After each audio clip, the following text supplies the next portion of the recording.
Hello, my name's David Bryan, and this is Curiosity Invited, a podcast inspired by endless curiosity. Tune in for an open-minded conversation about interesting and important things. Well, hello, everybody, and welcome to Curiosity Invited. And today I'm delighted once again that I get to see, and I want to get this right, Pulitzer Prize winning, Emmy and Grammy nominated composer, and most important to me, although perhaps less so to him, my enduring friend who I never see except on the screen, Michael Abels. And hi, Michael. How are you? How are you? And thank you for showing up here. It's always great to see you. Thank you Yeah. for that introduction. I'm so proud and honored and delighted to be your friend. So Yes, yeah. That's what I was thinking about. That those are things that never go away, right? I mean, when you're talking about someone friendships or no, prizes. friendships would be delightful if friendships never went away. But you will always be, Pulitzer Prize winning, Emmy and Grammy nominated, perhaps Emmy award winning, but and Oscar, blah blah blah. But those are the kinds of things that they're now part of your identity to the outside world. From outside looking in, that's Michael Abels, and it's I mean, amazing. you know, I mean, that is, I think, part of it's so strange because, I, I'm in the arts, and the arts are by definition the value that you receive from them. It lies with the person who listens or watches or experiences that art. Right. And yet we have all these awards that we confer on, that this is somehow, a better achievement than another achievement. Never mind that it's all subjective, no matter how hard we try to pretend that Right. we all align on what is great and what is not, So, Right. Right. but yes, there are certain awards for whatever reason that are the thing that you put to be It's your bio, right? I mean, it's right it's the bio, short and bio. it ends up, and probably it's your obituary. To be honest, it's like That's the right. thing that they first say before they say your name. And Pulitzer Prize winning, Emmy, blah blah blah blah blah. All that. and then they'll get to my name. Right. And he was an okay guy. Goodbye. Yeah, and maybe they'll include that at the end somewhere. But that's how we choose to do things in how we do Yeah. that. So Okay, well, yeah, yeah. it's nice. Don't get me wrong; it's extremely nice to be acknowledged for your work. It's it's gratifying, really. So yeah. Well, knowing you, my hunch is not something you ever expected. You didn't have a long childhood. You might have had a long time hoping that would be, but not something you ever expected you would be knighted by the Queen or whatever the thing is. Well, I certainly had the hope that my work would be acknowledged in Right. some way. Absolutely. And no matter where you are in your life, I hope you hold on to that hope that that will still happen. But in terms of thinking that that would be possible, there was a point in my life where I was thinking that was certainly a much smaller possibility than it was, that I would have said it was when I was 20. But it doesn't matter when it happens. It's still good. And in fact, if you've thought it was out of reach, to have it happen, it makes it even sweeter. Yeah. I don't know. You might know this. Maybe nobody knows this, but did you come to believe that those things had passed you by?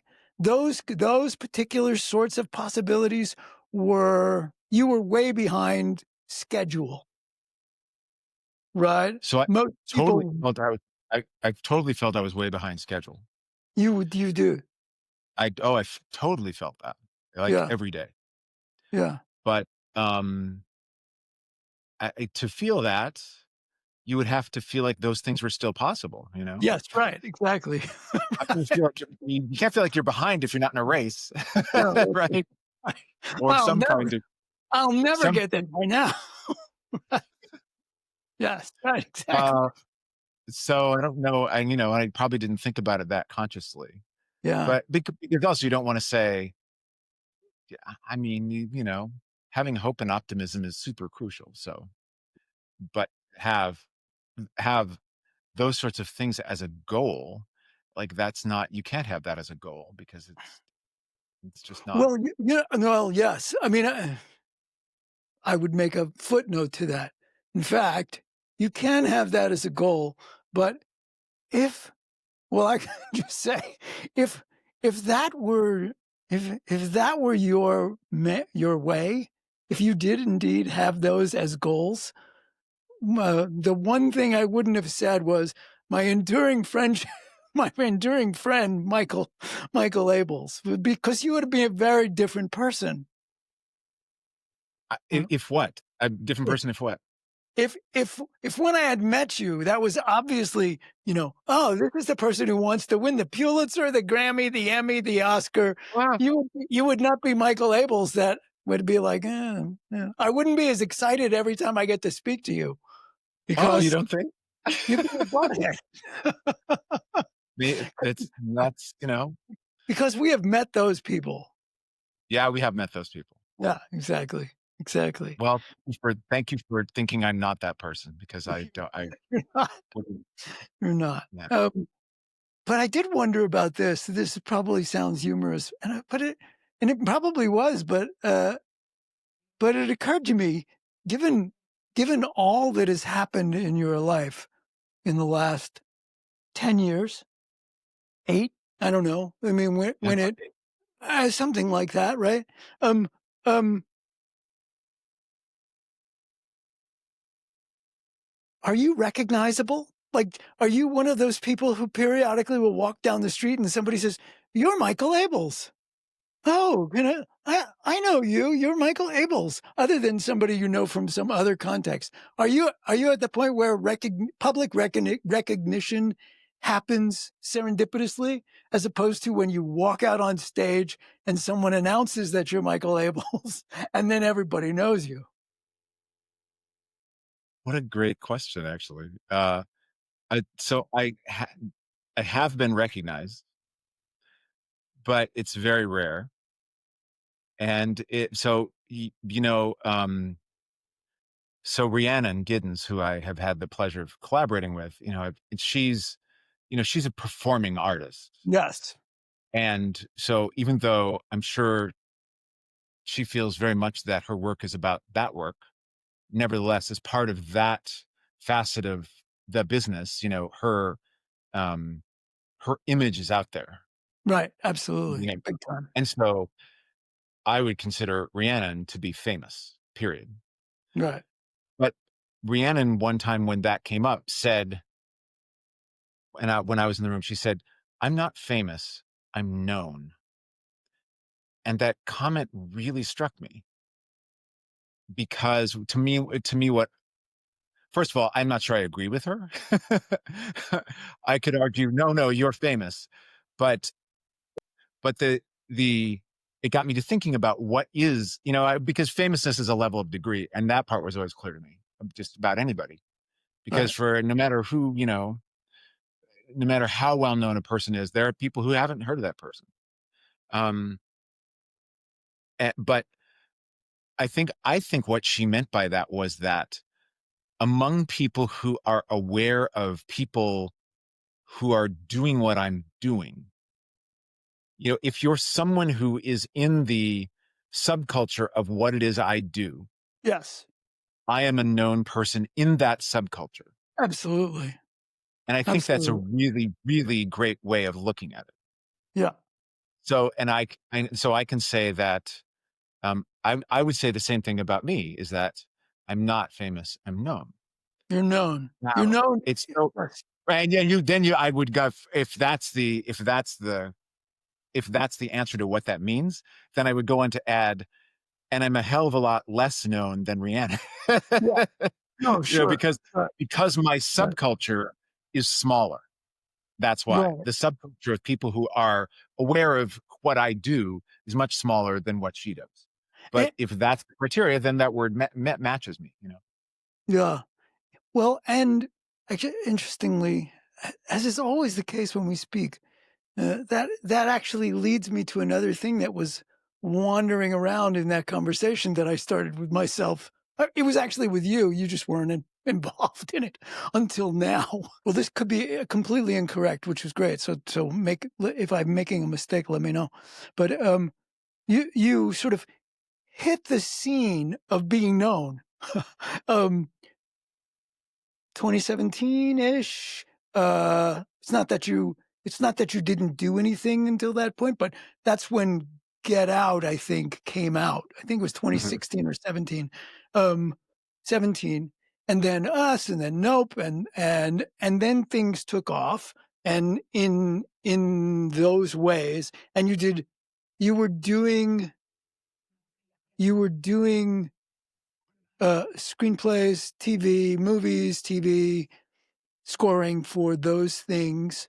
Um, you uh, then uh, the the circle widened, and you became known. Not that you weren't doing it before, but you became known for orchestral compositions, um, things that were where the music is the centered thing rather than it it it either quietly or enhances the thing that people show up for. People don't go to the movie theater to hear Michael Abels'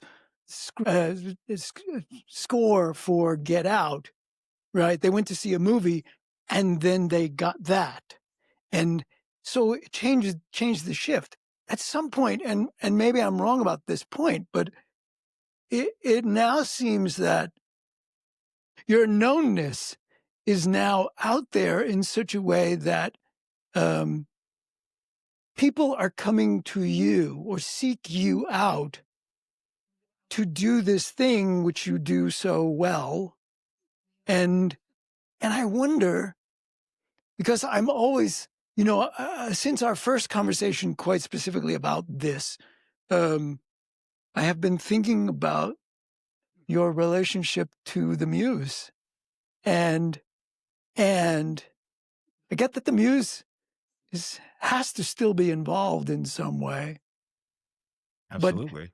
it's different when um, the Muse comes and tells you what to do, what to write, versus someone knocking on your door and saying, "Hey, Michael, we really would love it if you would create something for XYZ."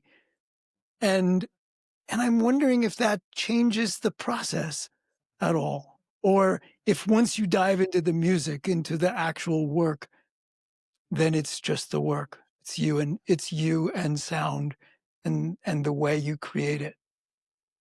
Is that Well, all? it's a Yeah. no, it's a great question, and while you've been formulating it, I've been asking myself whether it is different. It's not, um the Muse is not trainable. No, I know. At at least not so far. Right. Well, then you would have a mutual muse relationship. You would be the muse's muse, and the muse would be your That's great, but, actually, maybe I am the Muse's muse, to whether he or she realizes it or not. I don't know the preferred pronouns of the Muse. But right, right, right. but but there's a level in which no, it's no different. There's a level in which it's no different. Like an idea comes, and your job is to receive it, to be a channel of an idea that is not yet in the world and bring it into the world using your skills, but to not the best ideas come not from you, but through you. And that's an important distinction because even if you think that that's kind of new age BS to say it in that way, um, it still helps to decide to believe it anyway, because Mm, the one thing that will get in the way of you and the muse is your ego. Your ego will not want to receive what the muse has to say because of its judgment about what the idea might have to say about who you regard yourself as, or mm, or what you regard your work to be about. And there will be an idea, and sometimes you want to reject it because you think it's not good enough. And not good enough will then be defined by all these ego related things. right. And that's not a good strategy for being successful. The good strategy is to receive an idea and to be a channel for the idea and to not question it, at least while you're having the idea. And that's a hard thing to develop. So the muse does not, I find the muse does not care what your particular assignment is. Doesn't care what's the amount in your bank account, and doesn't care about when the deadline is, and a lot of these other things that you'd like it to care about. But the only way that you can get it to care, or to create the illusion that it cares, is to allow it to do what it does, with the faith that all these other more quotidian things that you care about will get solved in the act of just receiving the idea. It's an act of faith.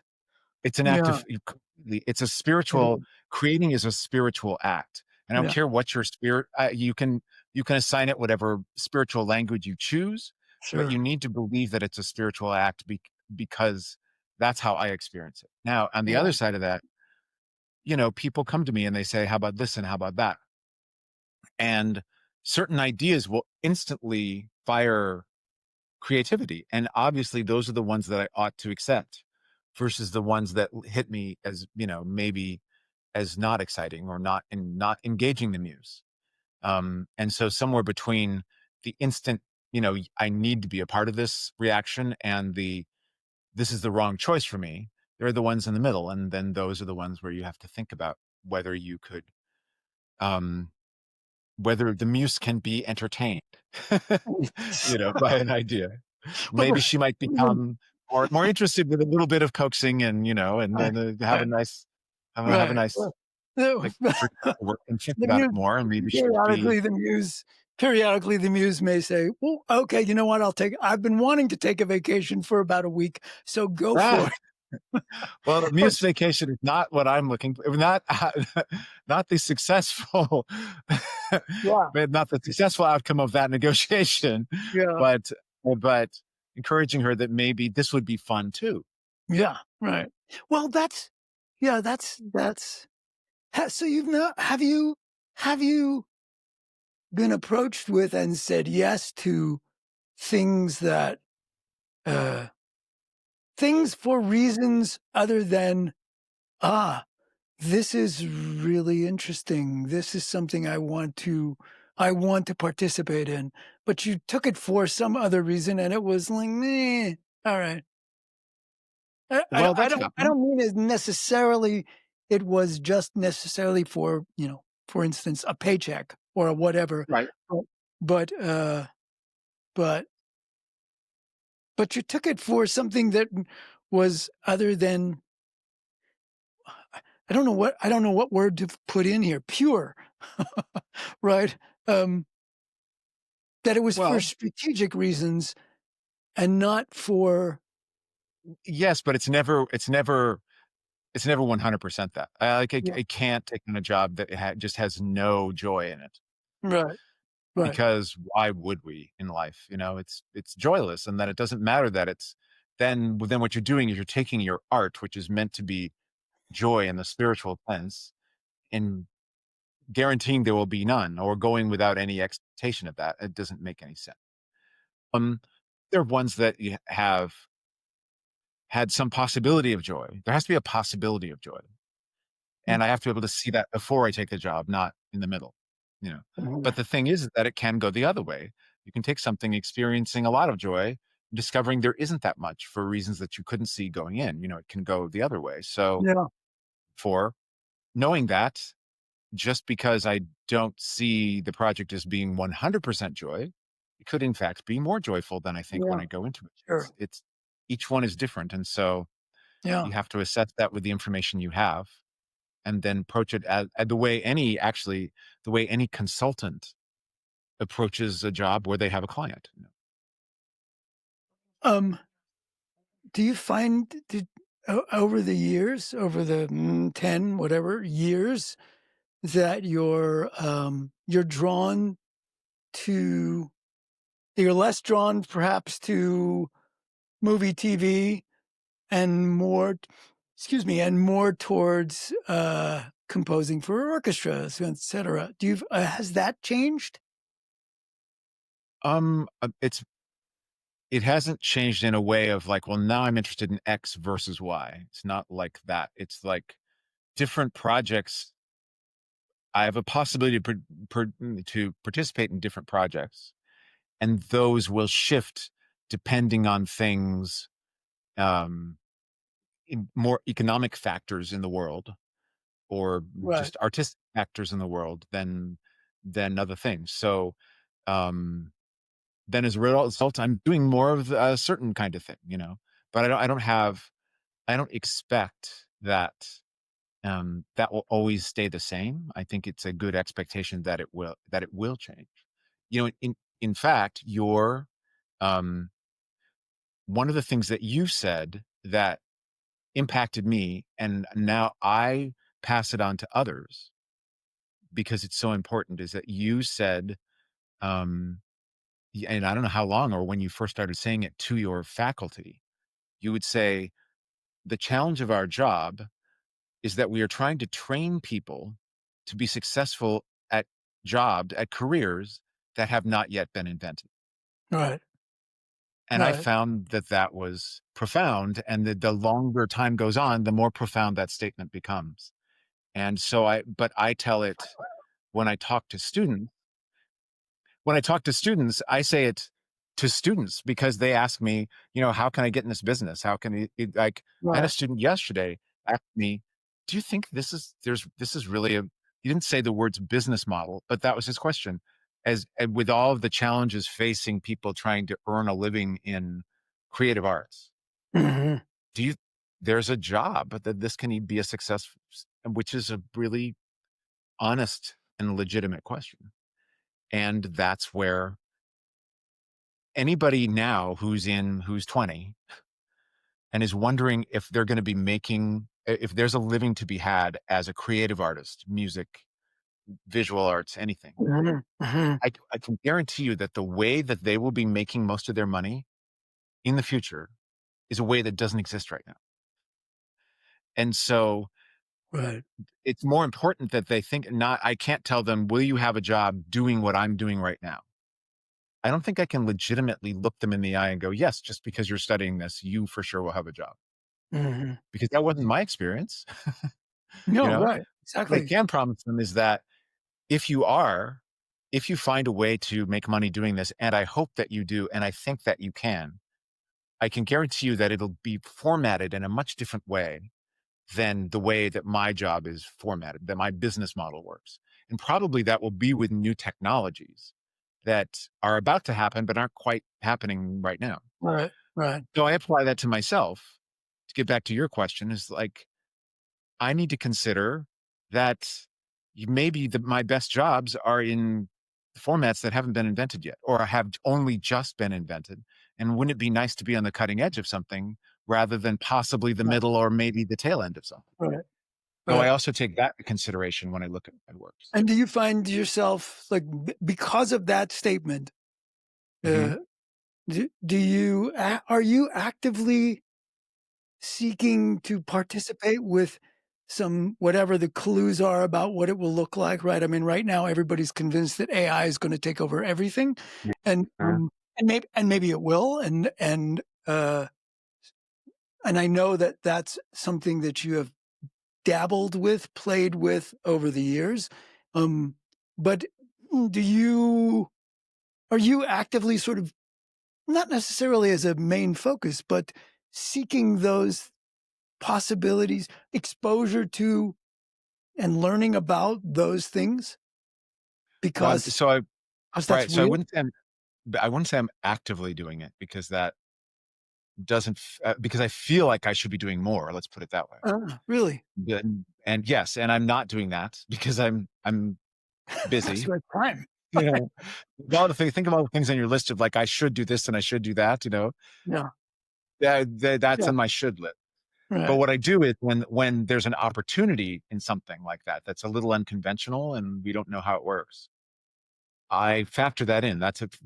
Me, that's a plus in choosing to do something. It's like, Yeah, oh, I get it. haven't what is this format or what is this, Mhm, um mhm.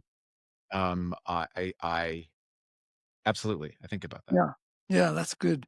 That's great. Um, I think that's super important too, and also a really good message to deliver to others.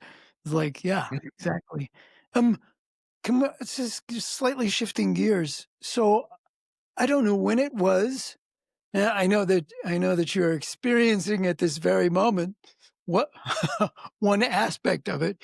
You you were named the composer in residence Yes, of the Detroit Symphony. that's correct. Correct. So I say that because you're now in the hotel room in Detroit. This hotel, the hotel you see behind me is in the city of Detroit. Yes, indeed. And so okay, so to the to a person who knows nothing, um, what does a composer in residence do? Don't tell Yes, me well, compose. We know that.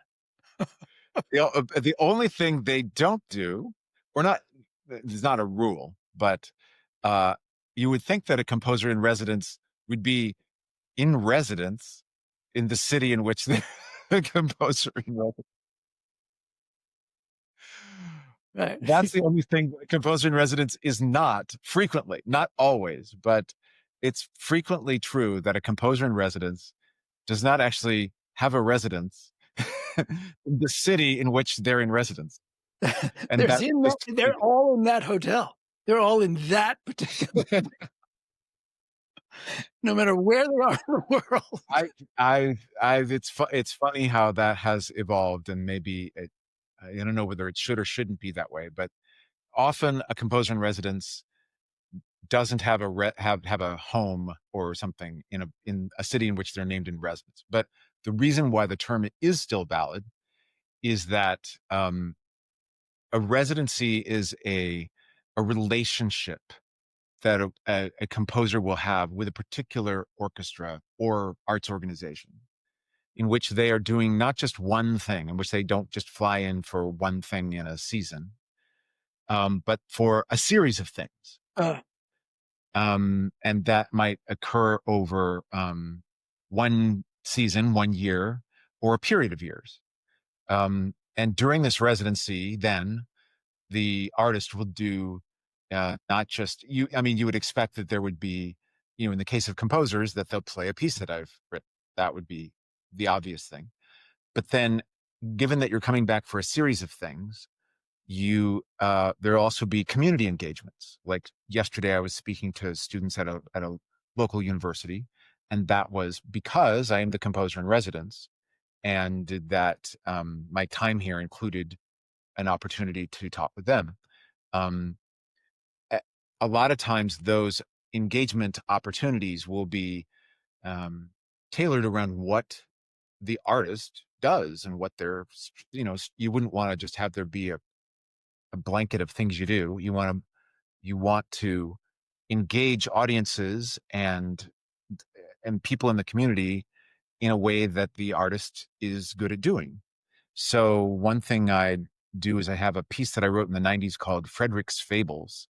And it's based on these amazing children's stories by Leo Leone, which were Caldecott winning stories. And Leone, who passed in the 90s, because he was born in probably about the 1920s, I want to say. He was a graphic artist in his day job. He was a graphic artist in New York City. And so he also illustrated these books in these gorgeous, mm, just so engaging illustrations. And so I wrote this piece. It's kind of my Peter and the Wolf. Peter and the Wolf is is a piece for orchestra and narrator, and it's well Right. known in classical music because it's I by remember Prokofiev. it. I remember Genius. You hearing were it when I was a little kid in elementary exactly. school. So in Peter and the Wolf, narrator reads, and then there's a little piece of music that kind of describes what you've just, and it allows you, besides it just being a fun story, it allows you to hear words turned into music, and it's great. Um, so in my equivalent, which is are these Leone stories. Um, it happens more like an animated film with no animation, meaning that the narration happens during the music, and the music is a lot more coordinated to the narration, so that ideally you would the listener would experience it as if they're watching an animated special, but with no animation, and that they're Right, creating right. it. The timing of the voice and the music is much more like we'd be used to if we were watching, Uh-huh. streaming. Um, so what I'm going to do as part of my residency this year is I'm coming back and later in spring. So I'm coming back to do, and they're going to play Frederick's Fables on a family concert, which means bring the kids, do. Right. And I'm going to be the narrator because I'm a Oh, ham. wow.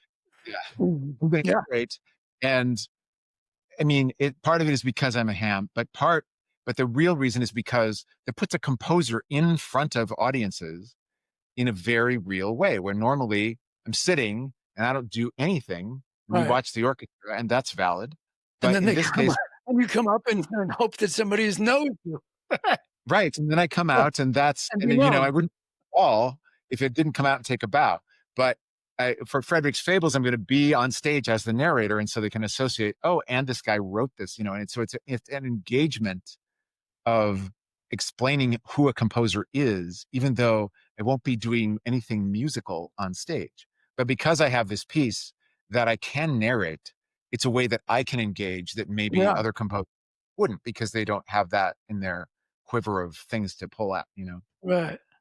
And But then on the subscription concert, on the much more highbrow concert, if you will, we're doing a suite. I've prepared an orchestral suite from our opera Omar, and this orchestral suite is, while the music is from Omar, which has already premiered a few years ago. The orchestral suite version is a premiere of a new version of that, and so we'll premiere that um, on the subscription concert for the adults, so to speak.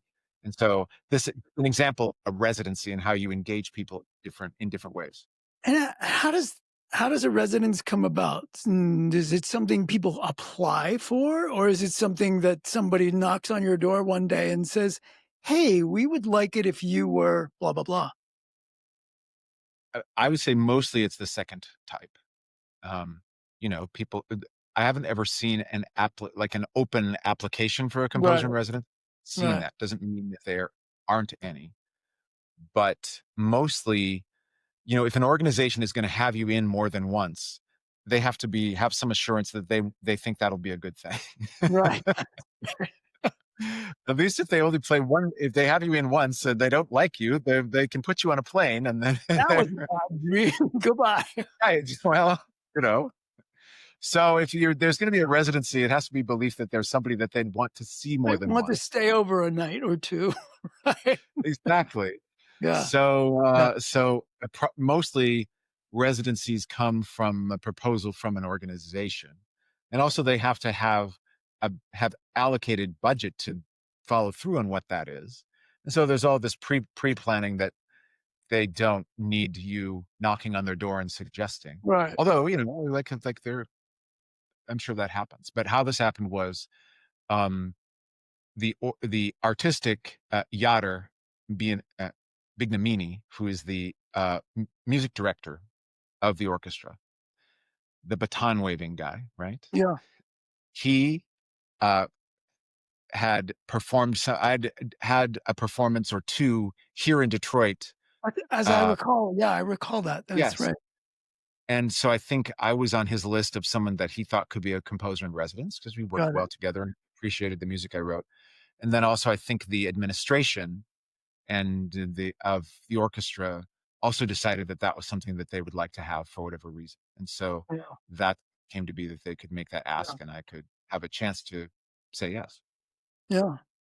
Um, you said administration, and my mind flashed immediately to, well, to various administrations, but I also I recall one of our conversations on screen. One of our conversations, I I said something utterly incorrect, and not incorrectly, but just absolutely flat wrong. And it had to do. We were talking about the composers diversity collective Mm, and your work with that, and we were uh, we were celebrating in some way. We were gushing and celebrating uh, the opening of doors, the opening of a door, the undeniable wave. And I said,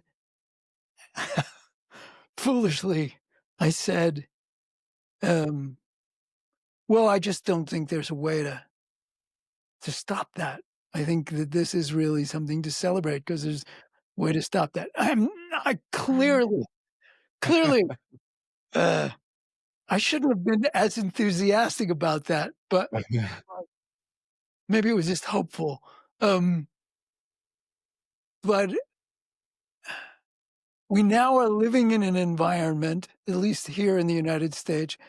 It hopefully it will have a life, and as with all life, it will have an end. Um, where where it is hostile, even to the idea, and I this may or may not be your point of view about that. I don't see how one can call that anything but racism, racist. It is, uh, if one does not want diversity, what else could that be? And especially when you take a look at the folks who don't want it, who seem hostile to it, that's what it that's what it feels like. But regardless of what I mean, it is, it's that it's a reality. I mean, diversity is a reality in our world, at least what we mean by it. And so to sort of not want it to participate in the culture, not want it to be there, just seems crazy. But now the Composers Diversity Collective, and in some ways, some of your work is quite specifically um, pointing at the value of that, right? Whether it's intended or not. I mean, there's the border. This is all since our last conversation. I think it's been about a mhm. year and a half, right? I mean, you did the guitar concerto Yeah, called called Border, Border. which had to do it was written for a, mm, I don't Mock, his name is Mock Gurgic, and his name is, um, I think he's from Slovenia. Yeah, yes, he's somewhere from that, right? Right, from that area, and so that's the Balkans. Yes, Yeah, so yeah, he's the Balkans, and he, was there during the, Balkan War, and he experienced being a child in a war-torn country, and, uh, and so Borders essentially comes from he felt like he was on both sides of a border that was being drawn, while right, he was a young like a child, and right, it's inspired by the idea of which side of a border, how can I straddle borders in a way that's gonna help me live right, through this situation. So, um, and the analogy to some of the things today is clear. right, absolutely. And then the other that comes to mind is the Jesse Owens piece, Yes. was it Unbound, right? Yes. And talk about talk about an instance of no, that he wasn't a diversity hire. No, Exactly, no, no, exactly. he wasn't mediocre and in there just because they needed someone of color, right? I mean, Mm, so but that's the environment in which we find ourselves, yeah, where there's at odds, and I guess I'm wondering whether how it affects your work, but the arts generally. I mean, are you feeling it? I mean, we know how it we know we know how it affects the arts in sort of institutional ways. Um, but does it weigh on you? Does it do you feel any aspect of that? I know I don't mean personally as like you're living in a hostile world, which you may feel, but um He does it seep into the business of what you're doing? absolutely.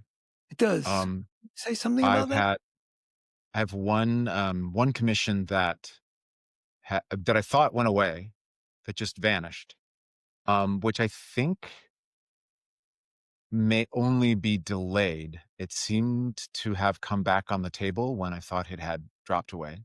So that's good news, but it's not clear. It's not a done, it's not scheduled. It's just that turns out we're still going to talk about it rather than just have it not happen.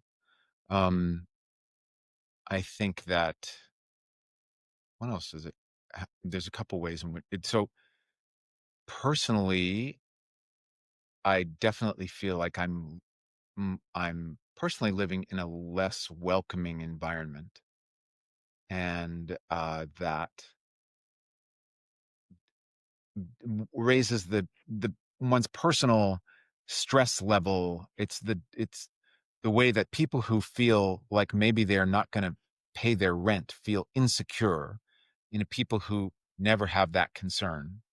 They have a their noise level of stress in their life is lower Right. than a person who is economically on the edge. So while I'm Sure. not economically on the edge, my the signal to noise ratio has narrowed in my life, because Right.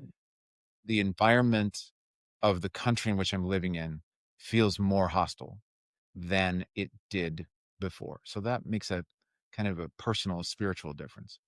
But Uh-huh. also then at the in the so the entertainment industry was already going through a lot of different shifts, them growing out of the pandemic and how much how the business model of streaming services, which is very different than the old studio model, and we're still undergoing those shifts. And um, so that was already happening. But now projects that after Get Out and about the same time came out Black Panther and a few other films like that, and it was shown at that point that before that, Hollywood used to say, well, we we are totally committed to being more inclusive. It's just that it's not good box office, and Right. it's a business. And and but when films like Black Panther and Get Out happened, that argument Yeah, you was couldn't no say that anymore.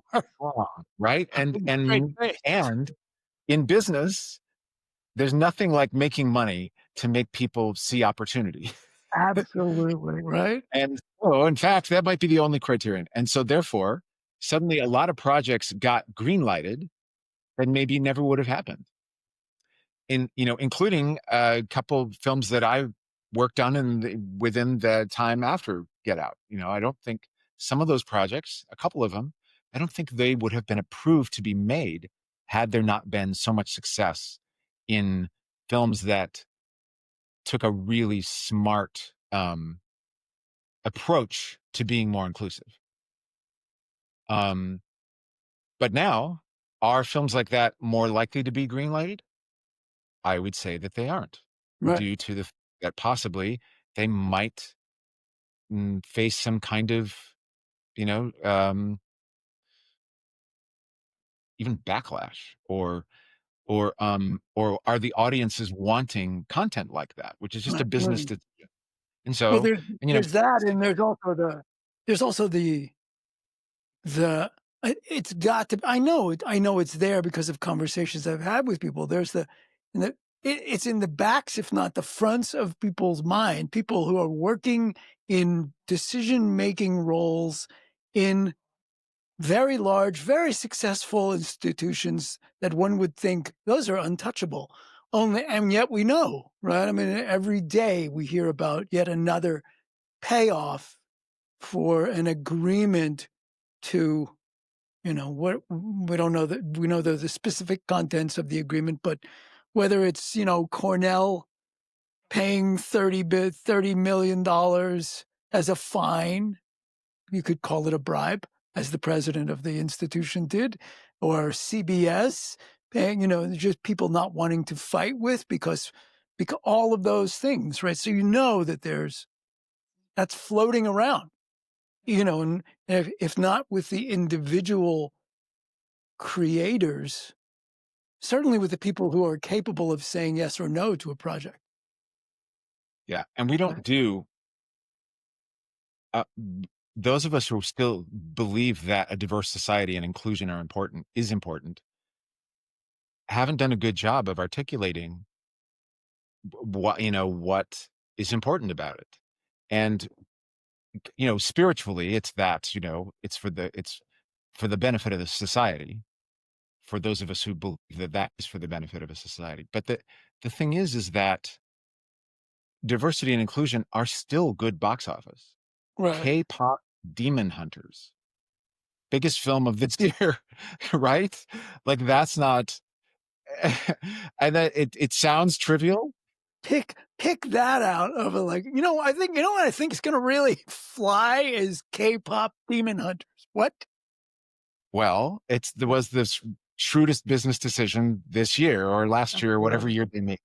Yeah. And uh, uh, we want, I mean, our society brand actually is equal opportunity.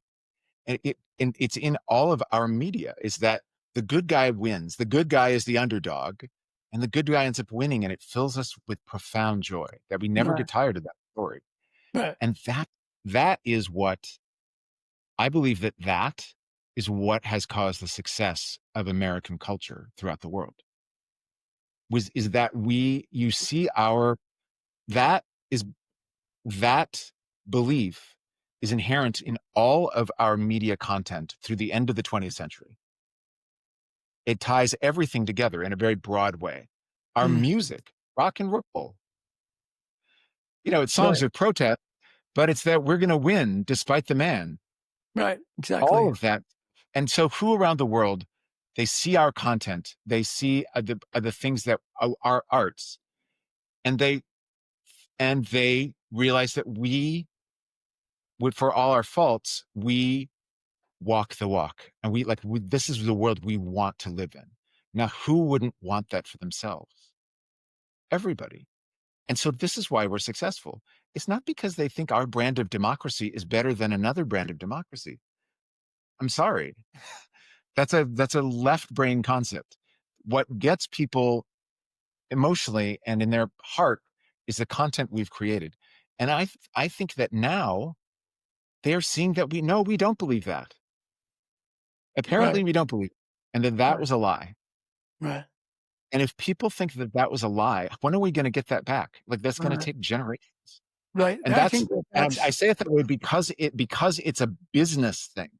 Think of yes. how that will impact all of our business. It has nothing to do with tariffs on Right. our products overseas. It has to do with whether people think our products have a value Or and whether our inspiring. product, right? Like, why is no one buying Teslas now? It's Right. because they don't like how it makes them feel. That's going to happen with all of our products overseas, including our film and media. And I hope that's not true, but that's my fear. And Mhm. that affects business. And I think that our business people ought to really think about that and how their brand, how American politics is affecting the brand of Americanism and American products. Right. Right.